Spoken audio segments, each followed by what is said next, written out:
E aí, fantasmas! Sejam muito bem-vindos ao Liganger! Um dos assuntos mais intrigantes do mundo Pokémon é a evolução dos monstrinhos. De uma forma geral, a gente sabe que isso acontece nos jogos ou por level up, ou através de troca, ou envolvendo algum tipo de golpe, item, mas nada muito além disso. Só que claro que essa é a forma simbólica que os jogos nos apresentam a evolução Pokémon, porque na Pokédex tem descrito como cada um dos Pokémon evolui. E é isso que vamos ver hoje, olhar para o caso específico de alguns monstrinhos para verdadeiramente descobrir como eles realmente evoluem. Inclusive já fiz vídeos semelhantes, só que claro, com outros Pokémon anteriormente aqui no canal. Se ficou curioso com essa ideia, procure esses vídeos porque eu tenho certeza que vai gostar. E se possível, não esqueça de já deixar o like nesse vídeo e comentar outros Pokémon que você lembra como eles realmente evoluem, ou por informações na Pokédex, ou que você tenha visto em alguma outra mídia, principalmente anime ou mangá. Aproveita para me seguir em todas as redes sociais e também para checar se eu já não estou ao vivo, provavelmente fazendo um Shiny Hunt na DLC Isle of Armor. Então é isso, convido todo mundo e agora, sem maiores enrolações, bora pro vídeo. Vamos então começar com o Timburr, um dos Pokémon lutadores da região de Unova, tem a sua evolução destrinchada na sua Pokédex. Como todo mundo já deve ter percebido, do Timburr até o Conkeldurr rola toda uma evolução muscular, um crescimento não apenas de tamanho, como de força e poder desse Pokémon. E é meio que isso que tá lá na sua Pokédex. Timburr que começaram a carregar toras com cerca de 3 vezes o tamanho estão quase prontos para evoluir. Isso quer dizer basicamente que o Timburr, desde que nasce até o momento da sua evolução para o Gurdurr, precisa ter um desenvolvimento muscular de 3 vezes, pelo menos capaz de fazê-lo carregar o triplo do peso que ele carregaria originalmente. E é interessante também perceber que a tora que o Timburr carrega é uma tora de madeira, enquanto o Gurdurr já está carregando uma viga de metal. Isso explica o porquê esse Pokémon precisa dessa maior capacidade muscular para evoluir. Uma coisa é você carregar madeira, outra coisa totalmente diferente e mais complexa é você segurar uma baita viga de metal. Continuando com o caso do Scraggy, segundo a Pokédex, esse Pokémon se protege usando a sua pele durável. Acredita-se que esse monstrinho evolua assim que essa pele se estique por completo. Ou seja, aquilo que parece uma calça larga estilosa no Scraggy, na verdade é só a sua pele, que é extremamente flexível justamente para proteger esse Pokémon. Com o passar do tempo, ela vai se tornando cada vez mais flexível, e no ápice dessa evolução é justamente quando o Scraggy se transforma no Scrafty. Isso talvez explique a parte da pele que o Scrafty tem ao redor do pescoço, que forma uma espécie de gorro, coisa que o Scraggy ainda não tinha, mostrando que afinal a capacidade protetora dessa pele foi maximizada. Continuando com o Galarian Slowpoke, todo mundo tá cansado de saber que um Slowpoke evolui para Slowbro quando um Shelder morde a sua cauda. E bom, é basicamente a mesma coisa que acontece em Galar, só que ao invés de morder a cauda, o Shelder tem que morder o braço do Galarian Slowpoke para que ele evolua para Galarian Slowbro. Em Galar existem algumas sementes de plantas bem especiais, inclusive picantes, das quais o Galarian Slowpoke se alimenta. As especiarias presentes nessa planta, junto com a mordida do Shelder, desencadeiam uma reação química dentro do corpo do agora Galarian Slowbro. E é justamente isso que faz dele um Pokémon do tipo venenoso. Inclusive, se ele usar a sua mão para apertar a língua do Shelder que está mordendo seu braço, ele consegue lançar um líquido tóxico da ponta da sua concha. Esse é justamente o seu ataque assinatura, o Shell Sidearm. Mas, para ser justo com vocês, a Pokédex do Galarian Slowpoke fala sobre a sua cauda desenvolver um sabor picante, o que me leva a crer que, na verdade, o Shelder continua mordendo o rabo desse Pokémon.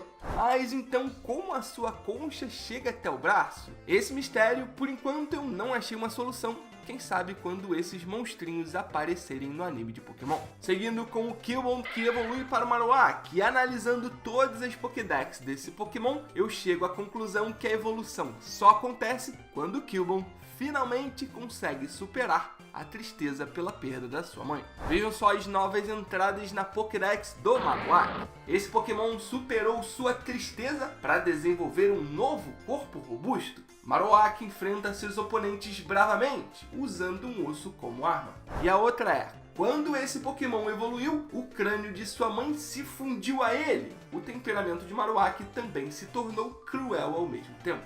Ou seja, então vemos claramente algumas mudanças desde o Cubone quando evolui para o Marowak. Primeiro é o seu novo corpo robusto, e agora ele superou totalmente a sua tristeza, mostrando uma evolução também sentimental. Ainda falando sobre o corpo do Marowak, o crânio que antes era apenas uma espécie de capacete no Cubone, agora é parte do corpo da sua evolução. E por fim temos o temperamento, que agora é cruel. Ou seja, tudo isso me leva a crer que o Cubone, para evoluir, precisa não apenas superar a tristeza da perda da sua mãe, como também deixar de lado esses sentimentos para se tornar um Pokémon mais frio. E eu sei que vocês vão comentar sobre frio calculista. Continuando com o Kadabra, que evolui para Alakazam, um dos meus Pokémon favoritos. Recentemente descobrimos que a telecinese desse Pokémon é imensamente poderosa. Para se preparar para sua evolução, Kadabra armazena energia psíquica na estrela em sua testa. Eu não sei vocês, mas preciso ser sincero e confessar que eu não sabia até hoje o que significava a estrela na testa do Kadabra. E bom, agora a gente sabe. É nela que ele armazena toda a sua energia psíquica, que quando atinge um certo patamar, desencadeia a evolução desse monstrinho para o Alakazam. E bom, pensando em como isso acontece nos jogos, talvez essa estrela e a energia psíquica armazenada tenha a ver com algum tipo de outra energia gerada durante a troca de um Pokémon por outro. Continuando com o Porygon, o primeiro Pokémon artificial criado através de programação de computador. Porygon só evolui para Porygon 2 quando ele é atualizado com alguma data ou informação especial. Porygon 2 se desenvolve aprendendo sozinho sobre muitos diferentes assuntos. E basicamente isso aqui representa o Upgrade, que é justamente o item que você precisa atacar ao Porygon e trocá-lo para fazê-lo evoluir para o Porygon 2. Já sobre o Porygon Z, o que sabemos é que ele tinha um programa instalado para permitir a movimentação entre dimensões, mas o programa também causou instabilidade no comportamento do Porygon Z. Alguns dizem que um programa adicional fez com que esse Pokémon evoluísse, mas mesmo os acadêmicos não podem concordar se Porygon Z é realmente uma evolução. O que, se a gente parar para pensar, é bem bizarro. Como que isso não é uma evolução, sendo que claramente rola a animação de evolução? Mas enfim, é mais uma daquelas inconsistências do mundo Pokémon. Fato é que para mim o Porygon Z realmente é a evolução do Porygon 2, e isso acontece graças ao Devious Disc. Esse é justamente o programa que a Pokédex diz ter sido instalado no Porygon Z. Além de permitir que ele se movimente entre as dimensões, causou a instabilidade no seu movimento. Por isso, o Porygon Z se movimenta com essa espécie de tremelique que todo mundo que já viu o seu sprite animado conhece. Continuando com Magnemite, Magneton e Magnezone, uma linha evolutiva que recentemente teve a sua forma de evolução alterada. Até a 7ª geração, para um Magneton evoluir para o Magnezone, era preciso subir um level desse Pokémon próximo a algum tipo de rocha elétrica.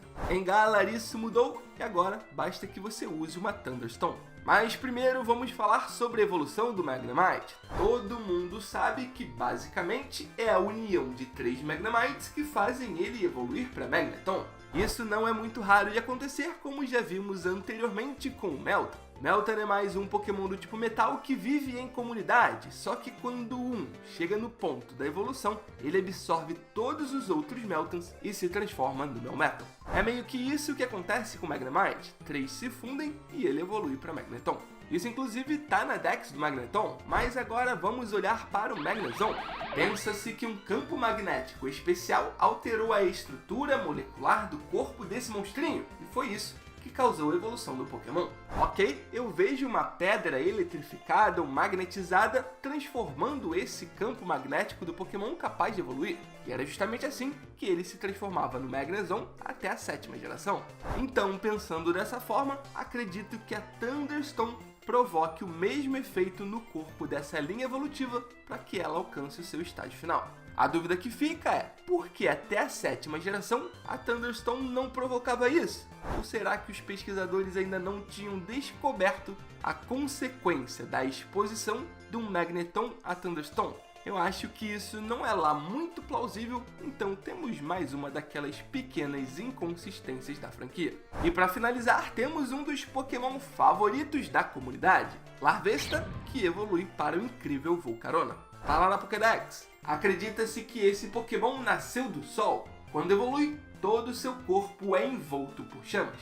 Ele jorra fogo dos seus chifres e se envolve em um casulo de fogo quando evolui. E por fim, na Dex do Volcarona, esse Pokémon emerge de um casulo formado por chamas furiosas. Então, como é muito comum acontecer dentro de linhas evolutivas do tipo inseto na franquia, uma forma casulo intermedia a evolução entre o primeiro estágio e a forma final daquele Pokémon.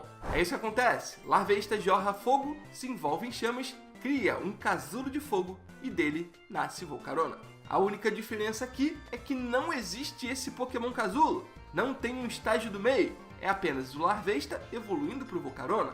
E esse casulo talvez tenha uma vida útil muito curta, talvez de alguns segundos ou minutos, do qual rapidamente nasce o Volcarona, por isso ele não é um Pokémon específico. Mas agora sim, fantasmas, por hoje é isso! Espero que vocês tenham achado esse vídeo interessante e queiram saber mais sobre como realmente funciona a evolução Pokémon. Se sim, não esquece no like no vídeo e de comentar outros monstrinhos que você sabe exatamente como evoluem. E como eu disse desde o início, não esquece do like, de se inscrever no canal, de compartilhar o vídeo com os amigos, de ativar o sininho de notificações e de me seguir em todas as outras redes sociais. Conto com vocês, hein? Muito obrigado por tudo, fantasmas! Pela força de sempre e até a próxima!